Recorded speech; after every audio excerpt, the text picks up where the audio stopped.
I thought she was just jealous, but when I found the tapes and posted them, it exposed a cover-up that ruined my dad's career and sent my sister to prison for 4 years.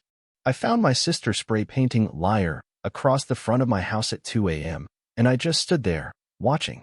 Not because I was in shock, but because I finally understood. This was her final performance, the last act in a lifelong play where I was always cast as the background character. What happened next blew the roof off our family and ended their twisted idea of loyalty forever. My name's Marcus. I'm 32 now. My younger sister, Brielle, just turned 28. We've never gotten along, and I'm convinced we never will. Growing up, she was the kind of kid who never had to ask for attention. It just followed her. While I had to claw for every scrap of approval like a starving dog, Brielle just existed and got parades for it. Before she was born, I had 2 loving, involved parents. Dad came to every one of my Pee-wee football games. Mom made scrapbooks of my science fair wins. But when Brielle arrived, I became invisible. I tried everything to win them back, joined the chess team, got straight A's, became president of the debate club, but it was like trying to scream through a glass wall. They saw me, but they didn't hear me. The real shift happened on my 18th birthday. We were living in Ohio back then. I was supposed to have a big party, pizza, friends, the works. Halfway through, we got a call. Brielle, 14 at the time, had been caught defacing a storefront with a group of her delinquent friends. The others ran, but Brielle got hauled in. My dad, who was a sheriff's deputy at the time, made a call, pulled strings, and got her off with a warning. When they got home, all the attention went to comforting her. I was left alone in the dining room cutting my own damn cake. But that wasn't the worst part. 3 years later, I landed my first corporate job. I was 21. Dressed in my best second-hand suit, ready to tell my family I'd made it, financial analyst at a real firm in Milwaukee. But before I could even finish my sentence, Brielle interrupted, dragging in her 18-year-old boyfriend and flashing a ring the size of a skittle. "We're engaged," she squealed. She was barely out of high school. And just like that, my moment evaporated. When I told my parents how it made me feel, they brushed me off. "She's just excited," Mom said. "You'll have your time," Dad muttered. That was the moment I emotionally clocked out. I stopped waiting to be seen. I cut contact a few weeks later. No big drama, just silence. No calls, no visits. 9 years passed. I built a life. Got promoted. Bought a house 2 years ago, not just a house, but my house. Space, peace, and no reminders of being second best. But family has a way of creeping back in. I made it clear. My address was private. I didn't want Brielle showing up, especially since I'd heard through the grapevine her engagement fell apart and her event planning business had tanked. Of course, Mom and Dad bailed her out again. I figured that would be the end of it. But then last week, 6 days ago, I walked out to my car and froze. My entire house, front walls, windows, garage had been defaced. Red spray paint screamed fake, traitor, and loser across everything. My front door, the one I'd painted myself, was splashed with bright, jagged letters. It wasn't just vandalism, it was personal. I noticed something. The paint was still wet. And a trail of muddy footprints, small, sneakered, feminine, led away from the driveway. My stomach dropped. I bolted inside, straight to the security footage. And there she was, Brielle, hoodie pulled low, but unmistakably her. The way she moved, the little glance over her shoulder, I knew it. But there was one more thing that cinched it, the handwriting. Those messy, slanted letters matched the cruel little notes she used to leave under my bedroom door when we were kids. This wasn't just rage. This was deliberate. I wanted to call the cops. Vandalism is a felony. But I knew how this would play out. Dad may be retired now, but his old friends still pull strings in law enforcement. Brielle would get a slap on the wrist again. Not this time. I grabbed my phone and documented everything, every scrawl, every smear, every frame of security footage. Then I hit upload. I didn't name her directly. I didn't have to. Anyone who knew us could connect the dots. The caption was simple. This is what happens when someone can't handle your success. Proof included. By morning, my post had gone viral. And what happened next?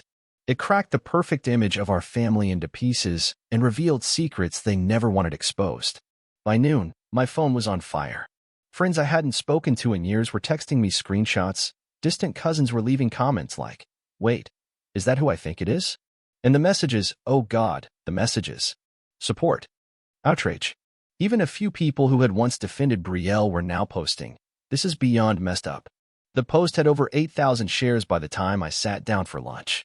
But I didn't feel triumphant. Not yet. I felt exposed, nervous, like I was holding my breath and waiting for a punch. Because deep down, I knew how this story usually went. Brielle throws a tantrum, Dad cleans it up, and I get told to be the bigger person. Except this time, I had the evidence. And people were watching. That same afternoon, I got the first text from Brielle. A photo of my house, freshly vandalized. "You happy now?" she wrote. "Hope your clout was worth it." I didn't respond. Then came the fake apologies. I wasn't thinking straight. "You know how bad things have been lately. Let's just fix this privately, like family." I told her flatly. Public damage, public apology. She lost it. The next message was a tirade of insults. "You've always been jealous of me. This is revenge for being a loser. You're trying to ruin my life because you don't have one." That's when I realized something. She wasn't trying to get me to take the post down because it was false. She wanted it down because it was true. And she'd built her whole life on lies. But that wasn't the twist. The twist came 2 days later. I was at home repainting the garage door when my uncle, Dad's brother, showed up, pacing the sidewalk. He had this expression like he'd swallowed a brick. "Look, Marcus," he said quietly, "I think you need to know something." He pulled out his phone and showed me a group text. It was from 6 years ago. My dad, Brielle, and a few of his retired cop buddies were discussing helping her clean up a small accident involving a former roommate and some destroyed property. But the way they phrased it made my stomach turn. "Brielle's not well. You saw what she did to Amy's apartment," one message read. "She can't have a record. It'll ruin her chances of running her own thing one day," another added. And Dad's reply? "Handled it. Just a warning on file. We owe Rick big time for this." I felt the air go cold. Amy, I remembered her. Brielle's college roommate. Sweet girl. Vanished after a messy falling out. I looked at my uncle. "Why are you showing me this now?" He hesitated. "Because you're not the one tearing the family apart. They've been doing that for years." It hit me like a freight train. This wasn't Brielle's first time crossing a line. It was just the first time someone finally pushed back. I thanked him and went back inside, my mind reeling. I started digging. Old messages. Social posts. I found a forgotten DM from Amy dated 5 years ago. "If she ever turns on you too, I've got your back. She's a nightmare." This was bigger than sibling rivalry. This was a pattern of destruction, and every time she got away with it, they let her believe she was untouchable. I updated the post with more context, more screenshots. Still no names. But it didn't matter. People were piecing it together on their own. The fallout? Immediate. My parents called. Not to check on me. Not to ask if I was okay. They called to demand I take the post down. "You've embarrassed your sister enough," Dad barked. "She's not a criminal. She spray-painted my house. Because she's hurting." Mom chimed in then, using the voice she always reserved for manipulation. "You don't understand what she's been through. She's struggling. Financially. Emotionally. You're her big brother. This is your chance to show you still care." I hung up. That night, I got a DM from someone I didn't recognize, a guy named Caleb. Apparently, he dated Brielle a few years ago and had been following the story. His message was short but haunting. "Be careful. When she thinks she's cornered, she gets dangerous." The next morning, someone egged my house. And this time, there weren't just eggs. There was a note taped to my door. "You wanted attention. Now you've got it." For the first time in years, I felt afraid. Not of Brielle, but of what else she might be hiding. What else had my family buried? But I wasn't backing down. Not this time. And the thing is, I still hadn't revealed the worst part. Because what I discovered next? It went deeper than I ever imagined, and it involved my dad, a cover-up, and a secret that could destroy them both. When I was 16, I came home from school with a busted lip and a bloodied knuckle. It wasn't from a fight. It was from punching my bedroom wall after Brielle trashed my science fair project. I'd spent weeks building that thing. A full solar system model, with motors to rotate each planet. I'd even printed tiny labels and glued stars across a midnight blue backdrop. Brielle said it looked cute, then called her friends into my room, dared one of them to accidentally spill soda on it. When I told my parents, they barely looked up from the TV. Dad said, "It's just cardboard. Rebuild it." That night, I swore to myself I'd never let her get away with something like that again. But somehow, here I was, 16 years later, reliving the same scene, just on a bigger scale. Only this time, it wasn't soda. It was spray paint, public humiliation, and threats taped to my front door. and I was still being told to be the bigger person. After the egging, I installed motion detectors and replaced the locks. I started sleeping with my phone on my chest. I didn't feel safe, and not just because of Brielle. Because of what I'd found the night before. Remember that old roommate of hers, Amy? After rereading her message, I did something I hadn't done in years. I opened Facebook and searched her name. Turns out she lived just 20 minutes away, still in the area. I sent her a message, and to my surprise, she responded in under 5 minutes. "You're the brother, right? Marcus? I've been waiting for you to reach out." We met the next day at a cafe near the university. She looked older than I remembered. Worn down, like someone who'd been keeping a secret too long. "She ruined my life," Amy said without even ordering coffee. "But that's not why I'm here." Then she slid a flash drive across the table. "I recorded the phone call," she said. "The one where your dad told me not to press charges." I froze. She leaned in, whispering now. "He offered me $5,000 to make the problem disappear. I was going to report her for harassment and property damage. She stole my identity, literally used my credit card to fund some twisted PR stunt for her fake business." My mouth was dry. "And he paid you off?" I was broke. No job, no support. I took the money, but I saved the call, in case she ever came for me again. Which she did. But this time, I was smart. I moved. I cut ties. Until I saw your post go viral. I took the flash drive home and spent the rest of the night listening to it over and over. And there it was clear as day. My father's voice, calm and authoritative, saying things like, "Let's keep this civil," and "She's my daughter. I'm just trying to help her make better choices." Then the kicker, you don't want to ruin her future over a few bad decisions. She's still young. I uploaded the audio to a private cloud. Not ready to share it publicly. Not yet. But now I had something that shifted everything. Proof that this wasn't just about Brielle. My father had been covering for her for years. Lying. Bribing.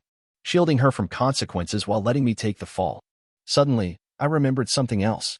When I was 14, Brielle got caught with weed at school. She blamed me. Said I had a sketchy friend who brought it over. My locker got searched. I got suspended for 3 days. Dad said nothing. It wasn't just favoritism.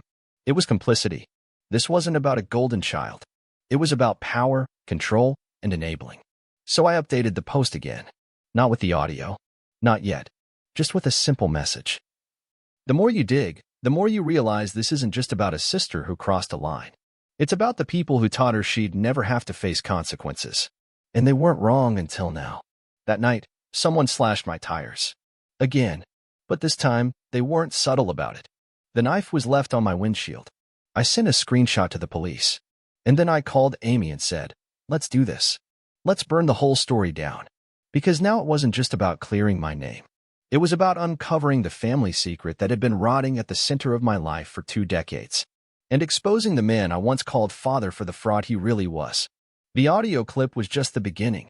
I sat in my car outside my office building, staring at the dashboard while Amy's voice played on loop, shaky, betrayed, and my father's voice, smooth and practiced, bargaining away justice like it was a coupon.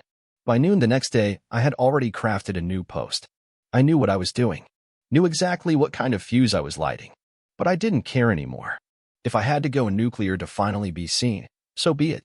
I wrote, "Imagine getting suspended at 14 for something your sister did, and your dad letting it happen. Imagine your father bribing a woman to protect his daughter after identity theft, because she's young and deserves another chance.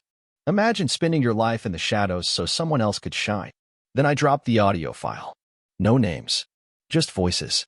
But anyone who knew my family, and by now, everyone who followed the post, would recognize my dad's voice. Calm. Calculated. Cold. Within an hour, the video had 30,000 views. By 6 p.m., it had been shared by 2 popular true crime accounts. That's when my phone rang. It wasn't Brielle. It wasn't Dad. It was someone I hadn't heard from in almost 10 years, Detective Kenneth Rooks. He used to be my dad's partner. Retired now, but sharp as ever. His voice was low, careful. "Marcus, I saw the video. I know that voice." I said nothing. "I'm not calling to stop you. I'm calling to tell you I'm sorry. We all knew she got away with things. But your dad made sure no one looked too closely." I didn't know what to say. Then he added, "And it's worse than you think. There's another incident. Not public record. But if you're going to burn this down, you might want to know what you're standing on." He agreed to meet me at a diner the next day. What he showed me. A juvenile file, sealed, technically, but real. It detailed an arrest when Brielle was 16. Assault. She'd shoved a girl down a flight of stairs after a party. The girl, Chelsea L., fractured her wrist and got a concussion. She dropped the charges after a visit from my father. Chelsea's mom was a nurse, Rooks said. Worked at the same hospital your mom volunteered at. Your dad leaned on that. Hard. I asked him, why are you telling me this now? He looked tired. Because I was wrong. We were wrong. And I think people deserve to know who your dad really is. That night, I posted again. This time, I didn't hold back. Everyone loves a hero. A respected cop. A doting father. But what if he wasn't protecting the innocent? What if he was just protecting one child, while letting the other drown? Then I attached the file, a redacted version of the sealed report, with the names obscured. Just enough to tell the story. Everything exploded. Local news picked it up. Former neighbors commented. Teachers. Even someone from my old middle school chimed in. I remember Brielle always starting drama. The faculty treated her like a princess. And then, the cherry on top, an anonymous tipster shared security footage from a gas station near my house. It showed Brielle filling up a canister with gasoline. The timestamp? 2 days before the egging. I hadn't even known she was planning something more dangerous. But now? Everyone knew. I sat on the floor of my living room, surrounded by empty water bottles, heart racing. My inbox was chaos. Some people were begging me to stop. Others were sending their stories. Stories of siblings like mine. Of golden children. Of cover-ups. Then the doorbell rang. I checked the camera. It was Dad. He looked 10 years older than he had a month ago. His hair unbrushed. Shirt wrinkled. But his eyes? Still hard. I opened the door halfway. We need to talk, he said. No, I replied. We really don't. She's your sister, he hissed. And I'm your son, I said, but that never seemed to matter. He looked like he might explode, but then his shoulders slumped. You've ruined everything. No, I said quietly. You did. I just stopped cleaning up after you.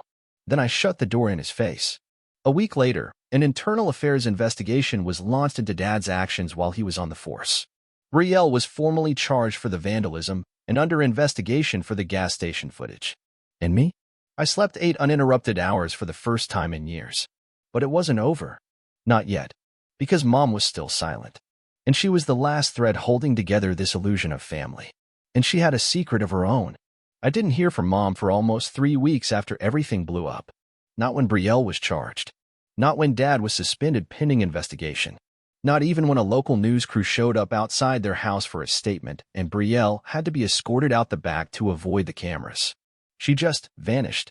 The same way she always did when things got uncomfortable. But then one afternoon, a letter arrived. Handwritten.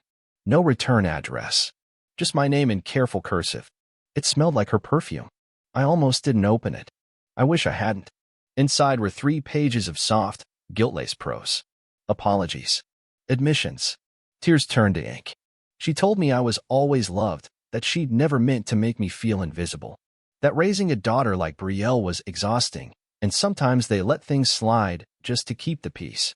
But the part that caught my breath was this. There's something you don't know. Something your father and I never told you. You were never meant to carry this alone. Then she explained it. Brielle wasn't just the golden child. She was the emergency plan. When I was 5, I got incredibly sick, a rare blood condition. I barely remember it. Just the hospital lights and my mom's fingers braided in mine. I got better. But the doctors warned them there was a 50-50 chance it could come back. So they had another child, not just for love, but in case I needed a donor. Brielle was born to save me. But when I recovered fully and never relapsed, they didn't tell her. They just let her grow up being spoiled, adored, forgiven. Because they felt guilty. She wasn't supposed to become this, Mom wrote.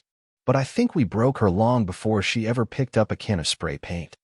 I sat in stunned silence, reading that paragraph again and again. My chest ached with something I couldn't name. Not sadness. Not anger. Grief. For the kid I was. For the brother I could have had.